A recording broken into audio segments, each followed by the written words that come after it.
विनीता, रेनू और कोमल में अक्सर लड़ाई होती है और उनकी लड़ाई का कारण है रसोई। तीनों की शादी एक ही घर में हुई है और उस घर में एक ही रसोई है। उन तीनों की सास सरोज अपनी बहुओं की इस आदत से बहुत परेशान रहती है। आइए जानते हैं कि सरोज अपनी बहुओं को कैसे सुधारेगी। आज माँ जी के लिए इतना अच्छा खाना बनाऊंगी कि सब उंगलियां चाटते रह जाएंगे। ये कहते हुए विनीता सीधे किचन में चली गई और खाने की तैयारी करने लगी। इसके बाद कोमल भी किचन में आ गई। अरे विनीता दीदी, आप अकेली किचन में काम कर रही हो? मुझे बुला लिया हो तब मैं आपकी मदद करवा देती। अरे नहीं नहीं, रहने दो। तुम्हें काम करने की कोई ज़रूरत नहीं है, अब तो सारा काम हो चुका है। हाँ, काम तो हो गया है, लेकिन किचन कितना सारा बिखरा पड़ा है। अब काम कम करती हो, सामान ज़्यादा बिखेरती हो। मैं आपके साथ किचन समेटने में आपकी मदद करती हूँ। जब मेरा सारा काम हो गया है तब तो तुम अपने कमरे से निकल कर बाहर आई हो, और वो महारानी रेनू, वो तो अभी भी नहीं आई। अब एक काम करो, किचन में समेट देती हूँ, तुम टेबल पर खाना लगा दो और सबको खाने के लिए बुला लो। कोमल वहाँ से चली जाती है और रेनू से जाकर कहती है, रेनू दीदी, खाना लग गया है, आ जाओ, विनीता दीदी बुला रही है। अरे, इतनी जल्दी खाना भी बन गया? तुमने बताया क्यों नहीं? मैं तुम्हारी मदद करा दी थी। खाना मैंने नहीं, विनीता दीदी ने बनाया है। विनीता दीदी बड़ी चालाक है, हर बार मुझसे पहले किचन में चली जाती है। हाँ, और खबर भी नहीं होने देती, और अपनी मर्जी का ही खाना बनाती है। ये नहीं कि एक बार हमसे भी पूछ ले। कल मैं ना विनीता दीदी से पहले ही रसोई में जाकर अपनी पसंद का खाना बना लूँगी। क्या सोच रही हो? अब कुछ नहीं, बस यही सोच रही हूँ कि क्या बनाया होगा आज खाने में दीदी ने। अरे, अब यहाँ से चलोगी तभी तो पता चलेगा ना कि क्या बनाया होगा। रेनू और कोमल खाने के टेबल पर बैठ जाती हैं। तभी उनकी सास कहती हैं, आज खाना किसने बनाया है? विनीता दीदी ने बनाया है। क्या हुआ माँ जी, खाना अच्छा नहीं बना क्या? खाना तो तुम अच्छा बनाती हो, लेकिन आज तुमने लौकी की सब्जी बनाई है, इसलिए बोल रही हूँ। हाँ, लौकी सबसे ज़्यादा विनीता दीदी को ही तो पसंद है। कल सुबह भी हमने लौकी ही खाई थी। तुम दोनों से कोई काम तो होता नहीं, मैं कर देती हूँ तो ताने मारती हो। दीदी, तुम किसी को काम करने दोगी तभी तो कोई काम करेगा ना। सुबह आंख मलते ही किचन पर कब्जा कर लेती हो। मैं किचन पर कब्जा कर लेती हूँ? रेनू, कितना झूठ बोलती हो तुम दोनों किचन की तरफ रुख भी नहीं करती। फिर जो मेरी समझ में आता है वो मैं बना लेती हूँ। तुम दोनों को तो मुझे थैंक यू बोलना चाहिए। दीदी, आप बार बार हम दोनों का नाम क्यों ले रही हो? मैंने तो आपसे कुछ नहीं कहा। और रेनू गलत ही क्या कह रही है? आप किचन का पीछा छोड़ो, तभी तो हम में से कोई किचन के दर्शन करेगा। जब तीनों बहुओं को बहुत देर हो गई लड़ते लड़ते, तो उनकी सास उन तीनों को डांटते हुए बोली, चुप रहो तुम तीनों, अपना अपना मुंह बंद कर लो, खाते समय भी चैन नहीं है तुम तीनों को।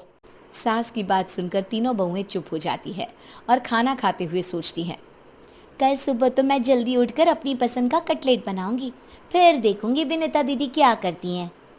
कल का खाना तो मैं ही बनाऊंगी, और वो भी अपनी पसंद की भरता बैंगन। सबको वही बैंगन खाना होगा। देखती हूँ ये दोनों मेरे होते हुए किचन में कैसे आती हैं। खाना तो इनको वही खाना होगा जो मैं बनाऊंगी। अब तीनों बहुएं कल रसोई में प्रवेश को लेकर अपने अपने स्तर पर युद्ध की तैयारी करने लगी। और अगली सुबह कोमल जल्दी से उठकर रसोई घर में गई। लेकिन जैसे ही वो रसोई में गई तो वहां पहले से ही रेनू मौजूद थी। अरे रेनू, रात भर सोई नहीं क्या, जो इतनी सुबह उठकर कटलेट बना रही हो? मैं तो रात को जल्दी सोई थी और सुबह जल्दी उठ गई। लेकिन आप ये बताओ कि इतनी सुबह सुबह कैसे उठ गई? कोई ख़ास बात है क्या? मैंने सोचा था सुबह जल्दी उठकर एग ब्रेड बनाऊंगी, लेकिन अब तो ये कटलेट ही खाने पड़ेंगे।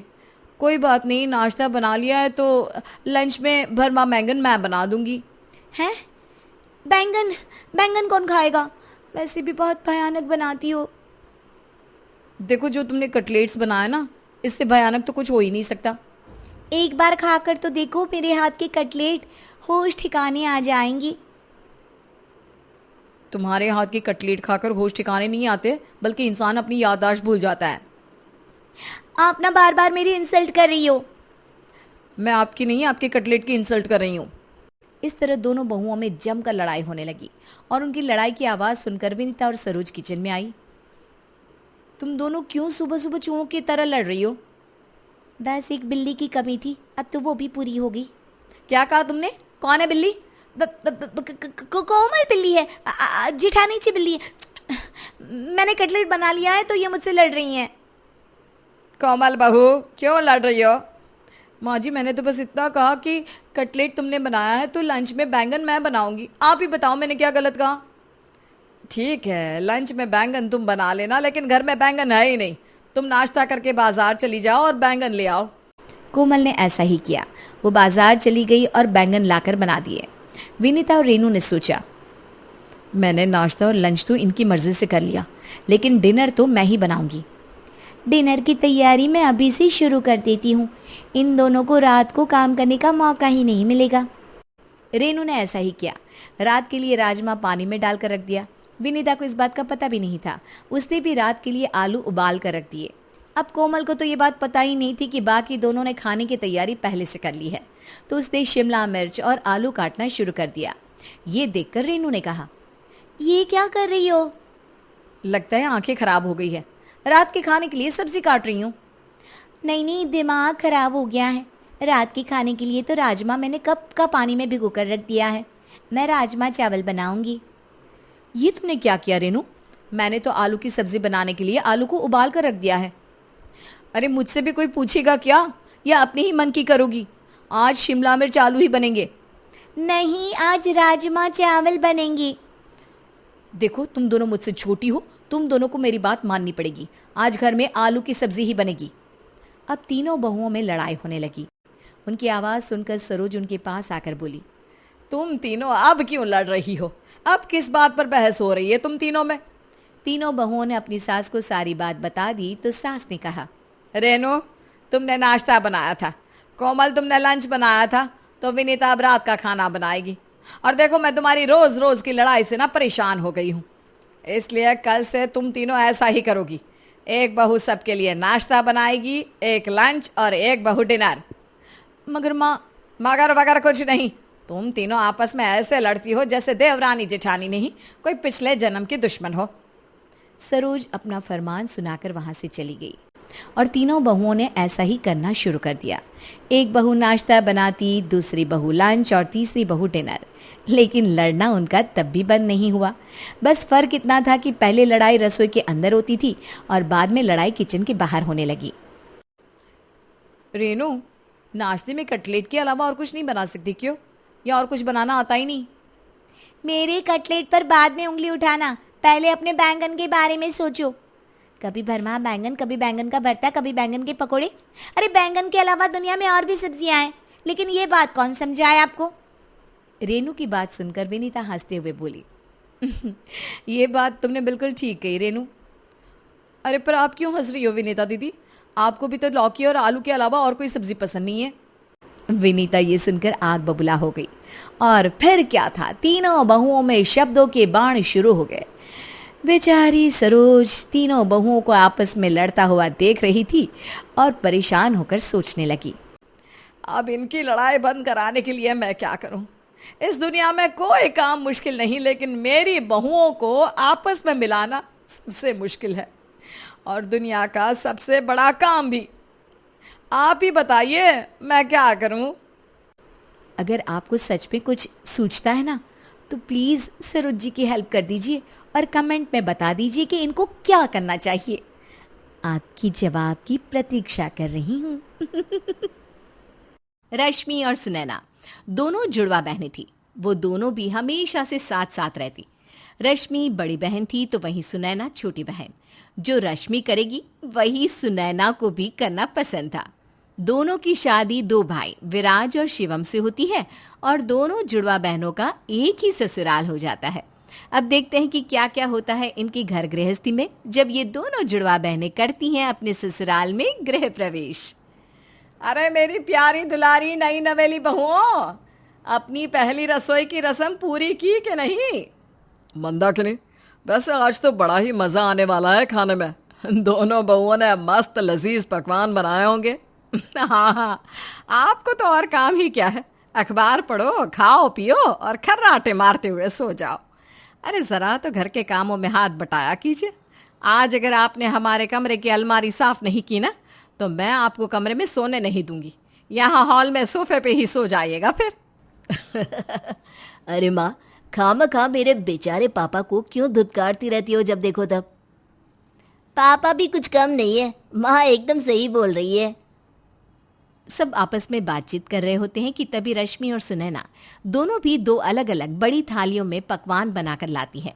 लेकिन सभी ये देखकर आश्चर्यचकित हो जाते हैं कि दोनों ने एक ही तरह की डिशेस बनाई थी। मिशन पहली रसोई सक्सेसफुल माँ जी।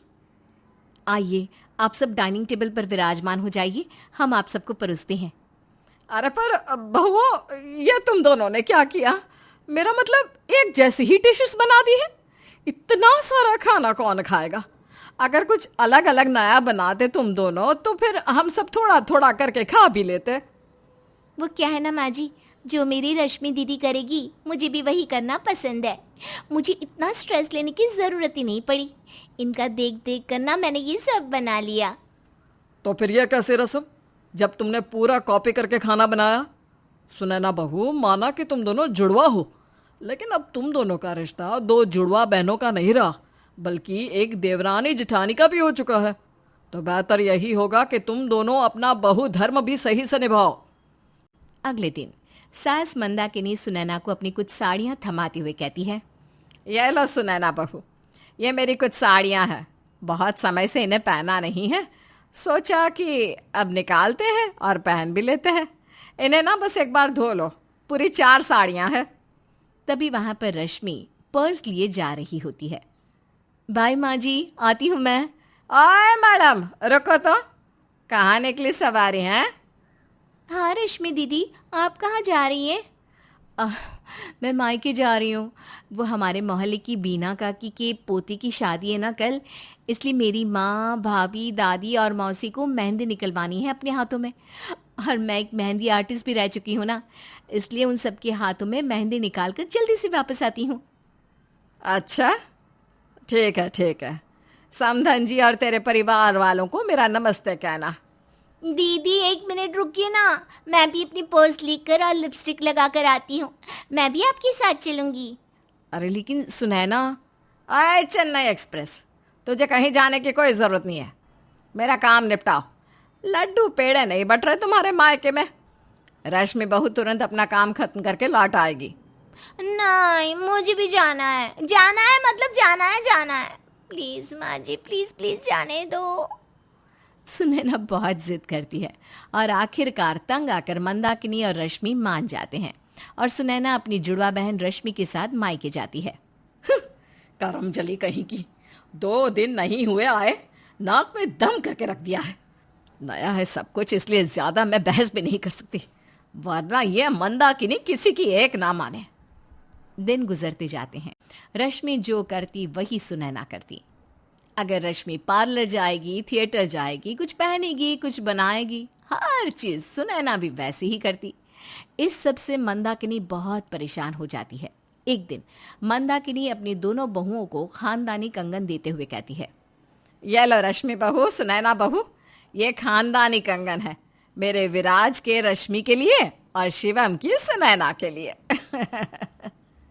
वाह, ये तो कितना सुंदर है माँ जी, थैंक यू सो मच। रश्मि के कंगन का डिजाइन देखकर सुनैना को भी वैसा ही कंगन चाहिए होता है और वो शुरू हो जाती है।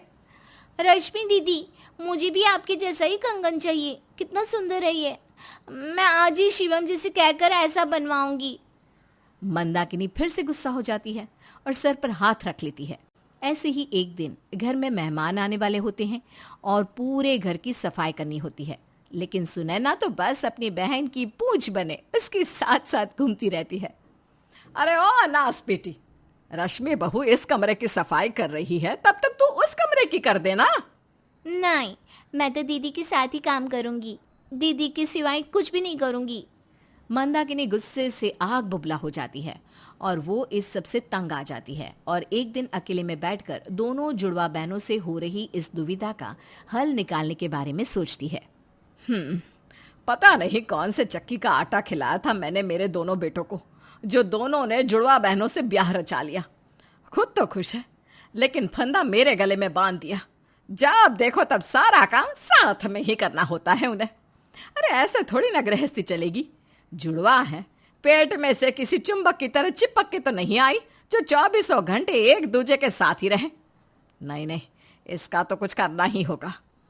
मंदाकिनी खूब सोचती है और फिर उसके दिमाग में एक तरकीब आती है। दोनों बहनें एक साथ हैं, एक दूसरे से चिपकी हुई है, क्योंकि वो एक दूसरे से प्यार करती है। सुनैना तो बस पूंछ की तरह रश्मि के आगे पीछे ही डोलती रहती है। अगर मैंने इस प्यार को नफरत में बदल दिया तो फिर ये दोनों देवरानी जेठानी के किरदार में आ जाएगी। वाह वाह मंदाकिनी, क्या खुराफाती दिमाग है तेरा। बाद में मंदाकिनी सुनैना के पास जाती है और उससे कहती है, सुनैना बहू, क्या कर रही हो? ये देखो, मैंने तुम्हारे लिए गर्मा गर्म भोपाली पोहे बना कर लाए हैं। घर में दूध नहीं था ना, वरना अदरक कुट कर चाय भी बनवा लाती। ओह माँ जी, so sweet of you, thank you. आइए ना, बैठिए ना। बैठने नहीं, तुझे ना सच्चाई से रूबरू कराने आई हूँ बेटा। सच्चाई? कैसी सच्चाई?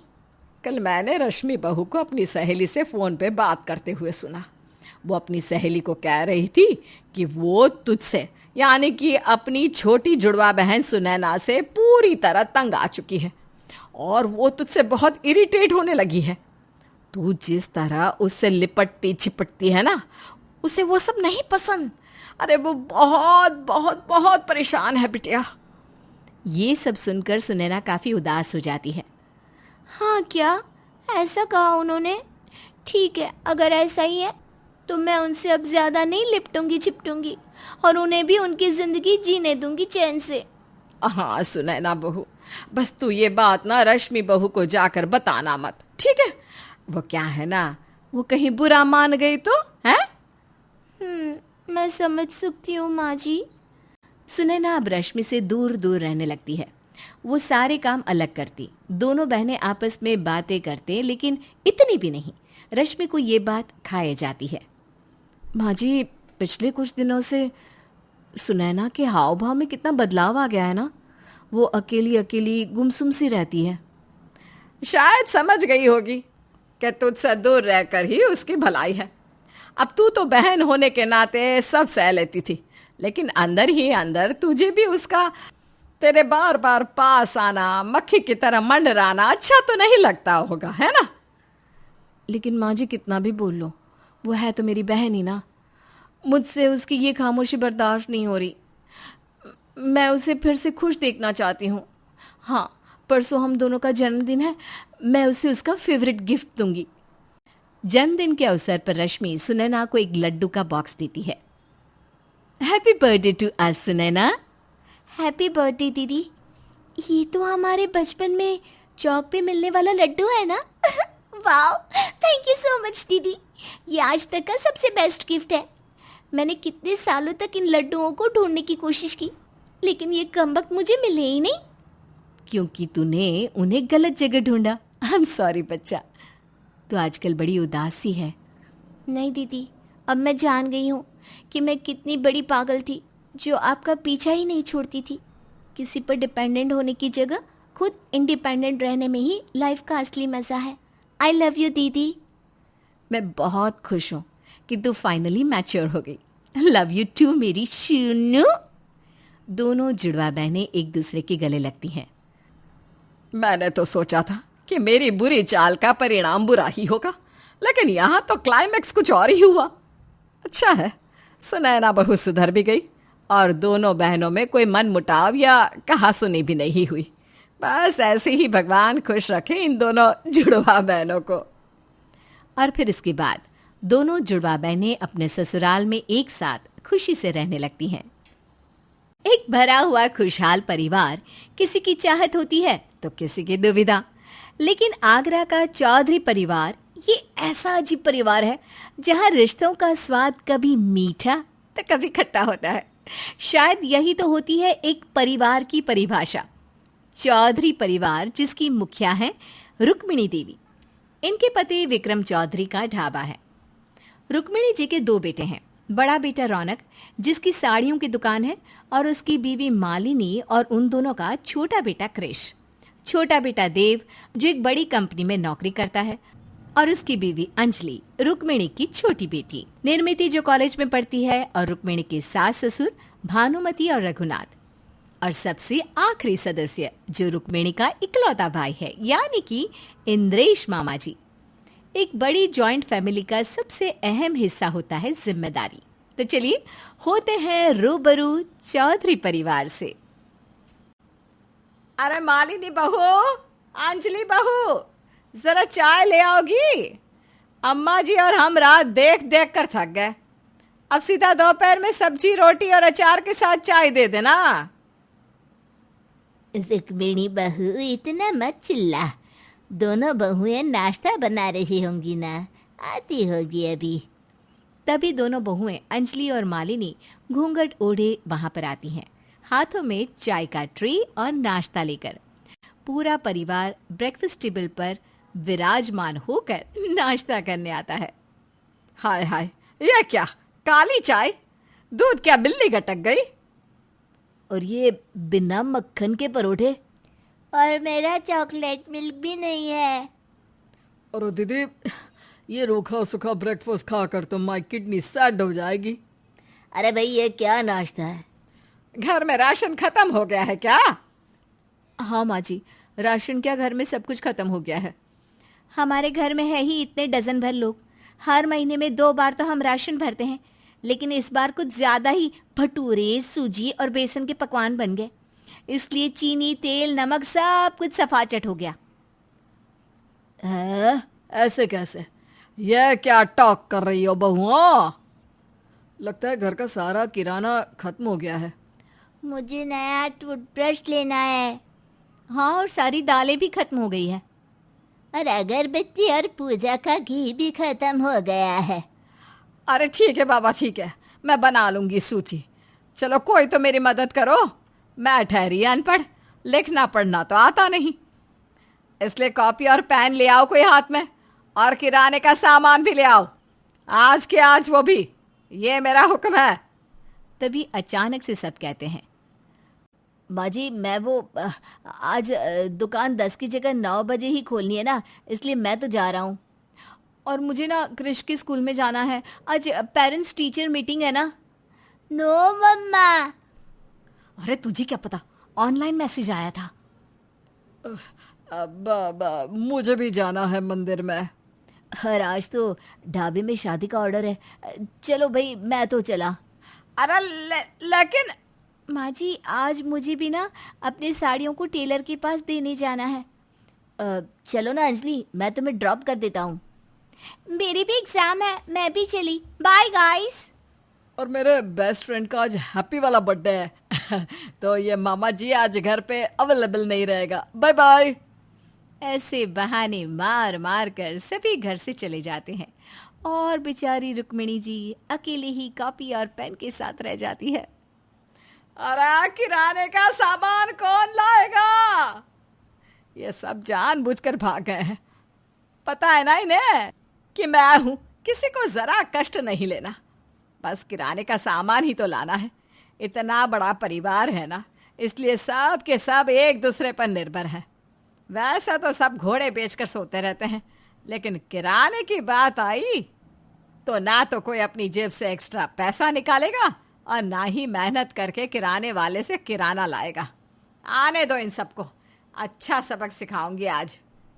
रात में जब सब लौट आते हैं, तब वो देखते हैं कि घर में जब सब लौट आते हैं, निवाला नहीं है। देखते हैं कि घर में और अब तक खाना भी नहीं बना, निवाला नहीं है। ओ नो, और अब तक लगता है माँ जी ने किराने का सामान लाया ही नहीं। लगता है माँ जी ने किराने का सामान लाया ही नहीं। What?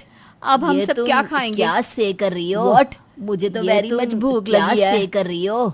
मुझे तो वेरी मच भूख लगी है। गलती है, हम में से कोई रुका ही नहीं माँ की हेल्प करने के लिए। गलती है, किराने की लिस्ट बनानी थी ना, माँ की हेल्प करने के लिए। अरे पर मुझे लगा कि लिस्ट बनानी थी ना। निर्मिति रुक जाएगी। अरे पर मुझे लगा कि अंजलि भाभी, मेरी एग्जाम थी ना आज कॉलेज में, मुझे अंजलि, लगा बड़े भाभी, मेरी पापा या एग्जाम थी इंद्रिश आज मामा जी कॉलेज कर में। लेंगे हेल्प। मुझे लगा बड़े पापा या इंद्रिश मामा जी कर मुझे लेंगे लगा कि हेल्प। तुम सब में से कोई तो करेगा।